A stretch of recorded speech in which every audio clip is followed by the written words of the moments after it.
অন্তর্বর্তী সরকারের মেয়াদ হবে 4 বছর। প্রধান উপদেষ্টা ডক্টর মোহাম্মদ ইউনূস আন্তর্জাতিক গণমাধ্যম আল জাজিরাকে এমন কথা বলেননি বলে জানিয়েছেন প্রধান উপদেষ্টার প্রেস সচিব শফিকুল আলম। সোমবার ফরেন সার্ভিস একাডেমিতে সংবাদ সম্মেলনে তিনি একথা জানান। এ সময় আন্দোলনরত তিতুমির কলেজের শিক্ষার্থীদের ধৈর্য ধরার আহ্বান জানিয়ে তিনি বলেন, শিগগিরই এর একটি সুন্দর সমাধান হবে। আরও জানাচ্ছেন মুজাহিরুল হক Ruman. Thank you. We need to mobilize our intellectual. সম্প্রতি আজারবাইজানের রাজধানী বাকুতে কপ সম্মেলনে অংশ নিয়েছিলেন অন্তর্বর্তী সরকারের প্রধান উপদেষ্টা ডক্টর মোহাম্মদ ইউনূস। সেখানে কাতার ভিত্তিক গণমাধ্যম আল জাজিরাকে সাক্ষাৎকারে অন্তর্বর্তী সরকারের মেয়াদ কতদিন হওয়া উচিত সে সম্পর্কে ডক্টর মোহাম্মদ ইউনূস বলেন, এটা কোনো চিরস্থায়ী সরকার নয়। বাংলাদেশে রাজনৈতিক সরকারের মেয়াদ হয় 5 বছর। সে হিসাবে অন্তর্বর্তী সরকারের মেয়াদ অবশ্যই 4 বছরের কম হওয়া উচিত।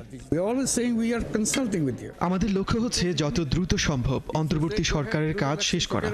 আমরা 4 বছরের জন্য এখানে আসিনি। যদি রাজনৈতিক দলগুলো চায়, আমরা সংস্কার প্রক্রিয়া বাদ দিয়ে দ্রুত নির্বাচন দিতে প্রস্তুত।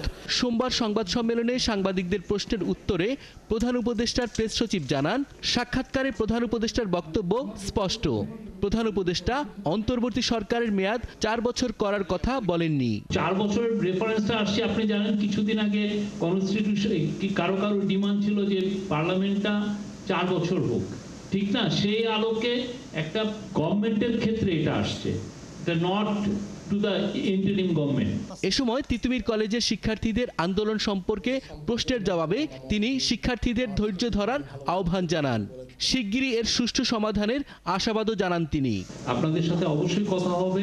এটা 7 কলেজের সবার সাথে এক ধরনের কনসালটেশন তো হচ্ছে, সামনে এটা হবে। এটার একটা আশু আমরা এটা মনে করি যে এটার একটা সমাধান হবে। দ্রব্যমূল্যের ঊর্ধ্বগতি সম্পর্কে প্রেস সচিব জানান, সরকারের উদ্যোগে ডিমের দাম কমেছে, অন্যান্য পণ্যের দামও কমে যাবে। নিত্য প্রয়োজনীয় যে দ্রব্যমূল্য যেটা দরকার হয় প্রতিদিন, সেটার দাম কতটা কমানো যায়। আপনারা দেখেছেন আমাদের এফর্টের কারণে ডিমের দাম কমেছে। অন্যান্য দামও আমরা যেটা মনিটর করছি সবই নিম্নমুখী। গত বছরের তুলনায় অক্টোবরে আইন শৃঙ্খলা পরিস্থিতির উন্নতি হয়েছে বলেও জানান প্রেস সচিব। বাংলাদেশের আইন শৃঙ্খলা পরিস্থিতি। মুজাহিরুল হক রুমেন, 71, ঢাকা।